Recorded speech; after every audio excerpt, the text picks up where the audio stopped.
Hey guys, in this video I'll be unboxing Xiaomi's Redmi Note 5.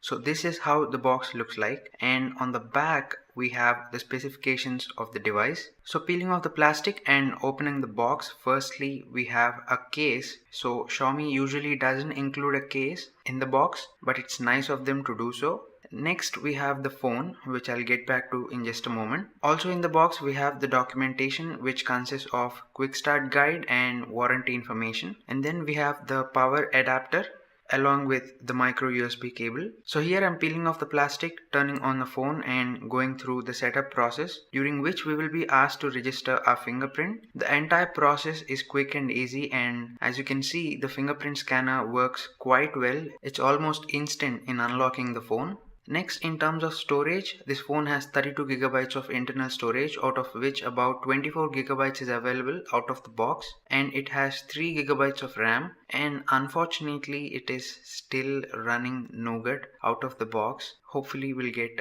Oreo update very soon for this device. In terms of physical overview, on the front here we have the camera, earpiece and sensors. To the bottom we have on-screen buttons, and to the right we have power and volume buttons, and to the left we have SIM card slot. To the bottom we have speakers and micro USB port. To the top we have 3.5mm headphone jack, noise cancelling microphone and infrared. On the back we have the camera with flash, and then we have the fingerprint scanner. To the bottom we have the Mi branding. In terms of weight, this phone weighs at 181 grams. It has very good weight distribution to it, so it feels comfortable to hold in the hand. So that's pretty much it for the unboxing, guys. I'll be testing this phone out and will be coming out with more videos very soon. So I hope you found this video helpful, and if you did, please make sure to hit the like button and also share this video. It will be very helpful. Make sure to follow me on Facebook and Twitter. Links will be in this video's description. If you have any questions, please do leave them in the comment section down below. I'll be happy to answer them. And if you're interested in more videos like this,